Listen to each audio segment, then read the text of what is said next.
دیارە بەهۆی قەیرانیەک لە دوایەکەکانی هەرێمی کوردستان لە دوای شەڕی داعشەوە هەرێمی کوردستان ڕوبەڕووی نەبوونی کار، ڕەبوونی بودجە، بێپلانی حکوومەت،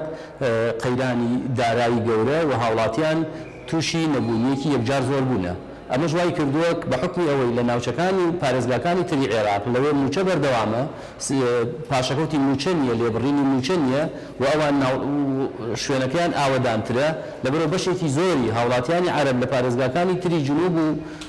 ناوەڕاستی عێراقەوە ڕووەکەنە هەرێمی کوردستان لێرە ئەتوانن زەوی ئەکڕێن، مڵک ئەکڕێن، پرۆژەی گەشتیاری ئەکەن. ئەمە کاتی خۆی لە ئەنجومەنی پارێزگایانە ساڵی 2016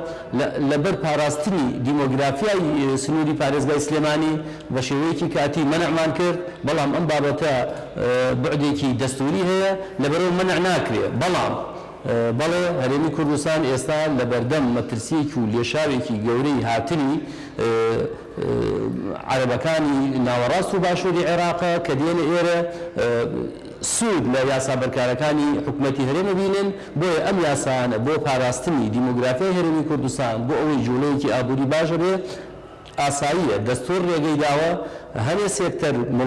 تەملیکی خان و عەقارات و شقە و بینە چۆن هاوڵاتێکی هەرێمی کوردستان گونجاوە بچێت لە بەغا عیمارە و مڵک بکڕێ، هاوڵاتێکی جنوبیش گونجاوە لێرە مڵک بکڕێ. بابەتی تەحویلی سیارە ئەمانە هیچ زەرەرێکی نییە، بەڵام ئەبێ یاساکان بە جۆرێ تعدیل بکرێتەوە. کاتێک بەرهێنێکی عەرەب دێتە پارێزگای سلێمان یاخود دێتە هەرێمی کوردستان، ئەبێ یاساکان فەرزکا لەسەری لە سەتا 90 دەستی کاری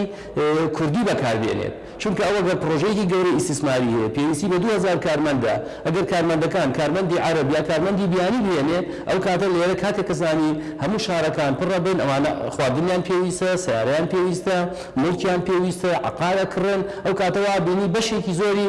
عەقار و مڵکیەت و مڵکیەتی پرۆژەکانی جەگەڕێتەوە بۆ هاوڵاتیانی عەرەب و بۆ هاوڵاتیانی بیانی. بۆیە بێ یاساکانی هەرێمی کوردستان بە جۆرێ تعدیل بکرێتەوە، سەربەخۆیی هەرێمی کوردستان، دیمۆگرافیای هەرێمی کوردستان و ئەو جوڵە ئابووریش کە دروستە بێ لە ناوچەکە لە قازانجی خەڵکی کوردستان بێ، نەک ئەوەی کە هەرێمی کوردستان ببێتە دەرفەتێک بۆ ڕەخساندنی دەستی کار بۆ خەڵکی بیانی و بۆ عەرەبەکان. لێشاوی هاتنی عەرەبەکانی ناوەڕاست و خواروی عێراق بە پلانە و بە بەرنامەیە و ئەوان سەرمایەیەکی باشیان پێ دەوڵەمەندن، دێ سەرمایە گوزاریەکەن، دەستی کاری خۆیان بەکارهێنن، ئیسفادە لە دەستی کاری کوردی ناکەن و بڕێژەیەکی زۆر تاپۆکان پڕ بووە لە معاملاتی ئەو هاوڵاتیانی کە لێرە شقە و بینا و شتی گەورە دەکڕێن لەبەرەوەی ڕەسمالێکی باشیان هەیە. وەک گوتم تاکە چارەسەر ئەوەیە کە ئێمە یاساکان بە جۆرێک تعدیلکەینەوە کە هەر کۆمپانیایە کە دێ، هەر مستەسمیرێکە دێت دەستی کاری ناوخۆ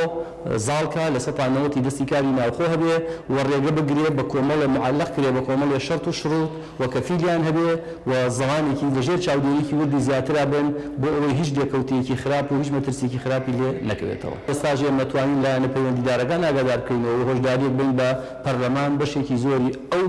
یاسایانە هەموو بکاتەوە کە حیمایەی دیمۆگرافیای هەرێمی کوردستانەکە، کە حیمایەی سەروەری خاکی هەرێمی کوردستانەکات.